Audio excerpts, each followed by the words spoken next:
दोस्तों, आप और मैं सभी यही चाहते हैं कि भगवान यानी ईश्वर की कृपा हम पर बनी रहे।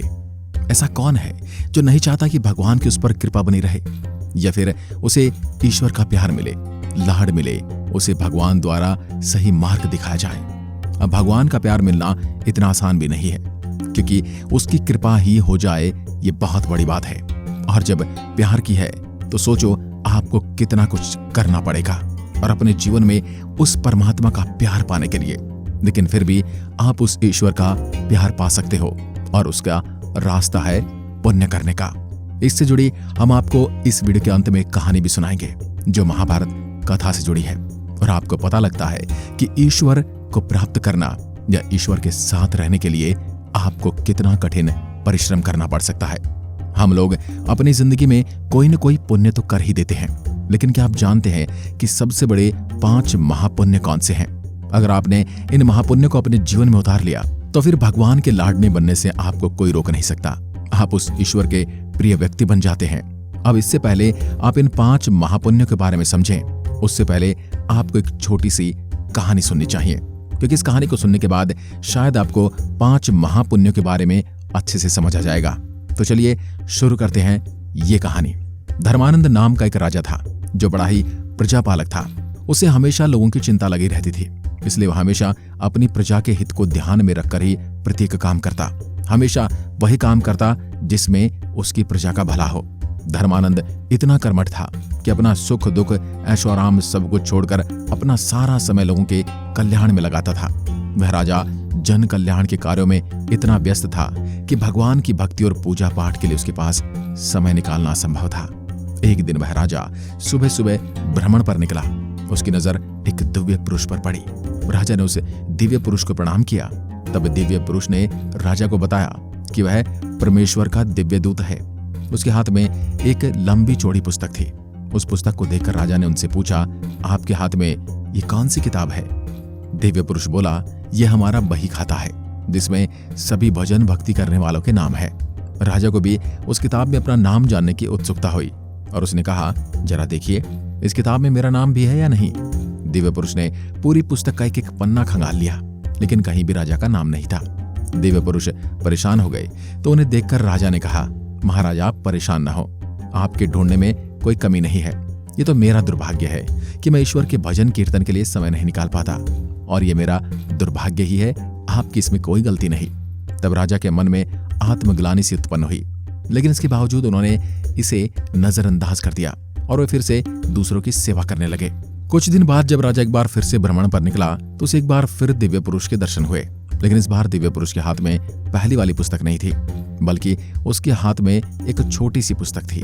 राजा ने किताब का रंग और बदला हुआ आकार देखा तो उनसे पूछा, आज आप कौन सा बही खाता लेकर आए हो?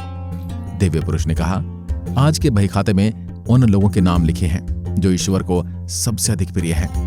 तब राजा ने सोचा, ऐसे लोग कितने भाग्यशाली होंगे, निश्चित ही वे लोग दिन रात भजन में लीन रहते होंगे। उसने दिव्य पुरुष से सवाल किया, क्या इस पुस्तक में मेरे राज्य के किसी व्यक्ति का नाम भी शामिल है? दिव्य पुरुष ने वही खाता खोला तो देखा उसमें पहले पन्ने पर ही राजा का नाम लिखा हुआ था। ये देखकर राजा हैरान रह गया और उसने पूछा, मेरा नाम इसमें कैसे लिखा हो सकता है? मैं तो मंदिर भी कभी नहीं जाता। तब दिव्य पुरुष बोला, इसमें हैरानी वाली कोई बात नहीं है। जो लोग निष्काम होकर संसार की सेवा करते हैं, जो लोग संसार के उपकार में अपना जीवन अर्पण करते हैं, जो लोग परम मुक्ति का लोभ भी त्याग कर प्रभु के निर्बल संतानों की सहायता में योगदान देते हैं, ऐसे महान त्यागी लोगों का भजन स्वयं भगवान करते हैं। इसलिए राजन, तुम्हें इस बात का पछतावा करने की कोई आवश्यकता नहीं है कि तुम पूजा पाठ नहीं करते हो। लोगों की सेवा कर तू असल में भगवान का ही सेवा करता है। परोपकार और निस्वार्थ लोक सेवा किसी भी उपासना से बढ़कर है।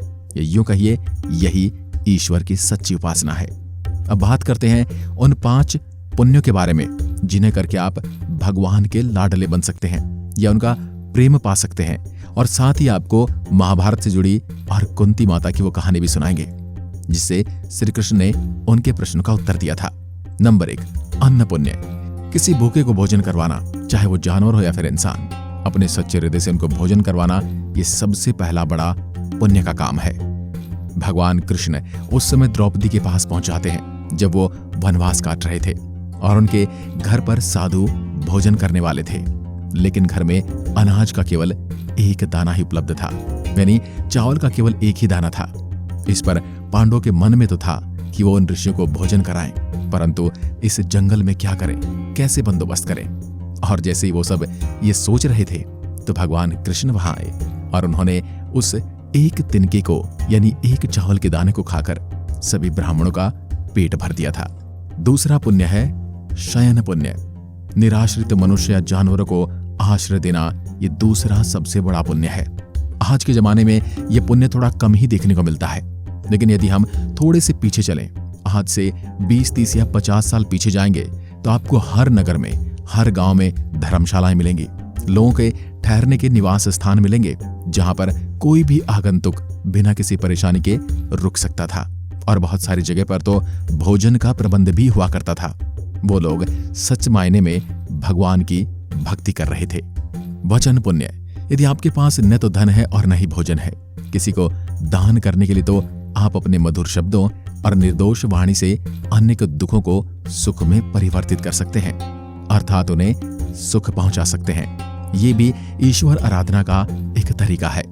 कई बार हम किसी अहंकार में या किसी झुंझलाहट में, या जब हमारे पास कोई चीज नहीं होती है और कोई उसे मांगने की कोशिश करता है या हमसे उसके बारे में सहायता चाहता है और हमारे पास उस चीज का अभाव होता है, तो हमें क्रोध आ जाता है और हम कुछ ऐसे कटु वचन कह देते हैं जिससे सामने वाले का दिल में दर्द होता है, यानी उसे दुख पहुंचता है, उसे आघात पहुंचता है और कई बार तो बाद में हमें पछतावा भी होता है।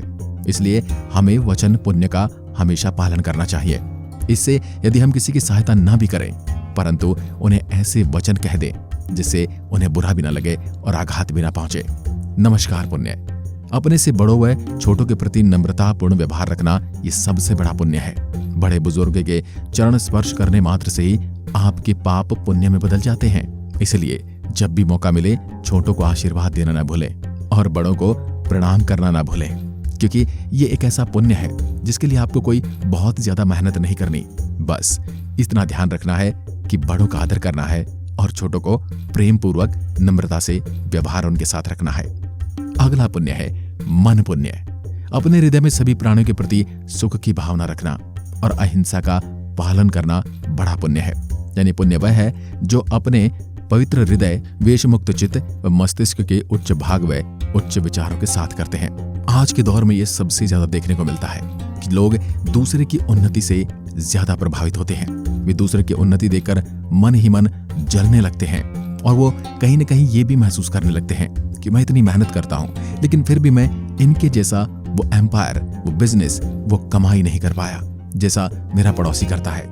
ये ज्यादा मेहनत भी नहीं करता, ये गलत तरीके से धन अर्जित करता है और फिर भी यह समाज में ज्यादा उच्च स्थान पाता है। लेकिन ये सब क्षण भर के लिए होता है। जो गलत तरीके से धन अर्जित करते हैं उनका धन गलत चीजों पर खर्च भी होता है।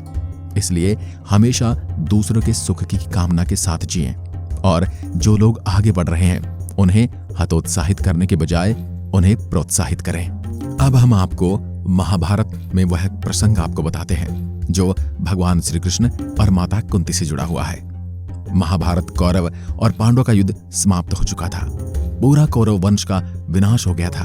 धृतराष्ट्र और गांधारी जीवित थे। वे पांडवों के साथ रहने लगे थे। युधिष्ठिर राजा बन गए थे।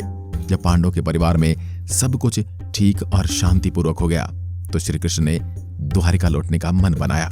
सभी पांडव श्री कृष्ण से असीमित प्रेम करते थे। श्री कृष्ण द्वारिका जा रहे थे, इस बात से सभी दुखी थे। युधिष्ठिर, भीम, अर्जुन, नकुल, सहदेव, द्रौपदी और कुंती श्री कृष्ण को विदा करने अपने नगर की सीमा तक पहुंचे थे। श्री कृष्ण भी पांडवों से बड़ा प्रेम करते थे। वे भी लौटते समय प्रिय लोगों को मनचाहा उपहार दे रहे थे। भगवान एक एक करके सभी से मिल रहे थे, उपहार देकर विदा ले रहे थे। किसी को वचन और किसी को ज्ञान दे रहे थे। अंत में श्री कृष्ण पांडवों की माता यानी अपनी बुआ कुंती के पास पहुंचे। कुंती बड़ी उदास थी। श्री कृष्ण ने माता कुंती से कहा, बुआ, आज तक आपने मुझसे कुछ नहीं मांगा, आज मनचाहा वर मांग लो। ये सुनकर कुंती की आंखों में आंसू आ गए। कुंती ने रोते हुए कहा कि प्रिय कृष्ण, तुम मुझे कुछ देना ही चाहते हो तो मुझे दुख दे दो। ये बात सुनकर श्री कृष्ण ने पूछा कि आप दुख क्यों मांग रही हैं बुआ? कुंती ने कहा कि हमारे जीवन में जब जब दुख आया है तब तब हमने तुम्हारा स्मरण किया है और हमारे दुख के समय में तुम हमेशा साथ रहते हो। आज सब ठीक हो गया है तो तुम जा रहे हो, मेरे जीवन में दुख रहेंगे तो तुम्हारा ध्यान करती रहूंगी। सुख के समय ये संभव नहीं हो पाता है, इसलिए मुझे दुख ही चाहिए। तो दोस्तों, इससे हमें शिक्षा मिलती है कि हमें जिस प्रकार हम ईश्वर को दुख में स्मरण करते हैं या दूसरों की भलाई की कामना करते हैं, वैसा ही हमें सुख में भी करना चाहिए। यदि हम सुख में ईश्वर का स्मरण करेंगे तो हो सकता है कि दुख कभी आए ना, और हम दूसरों की सेवा भी अच्छे से कर पाएंगे। आज की वीडियो में बस इतना ही।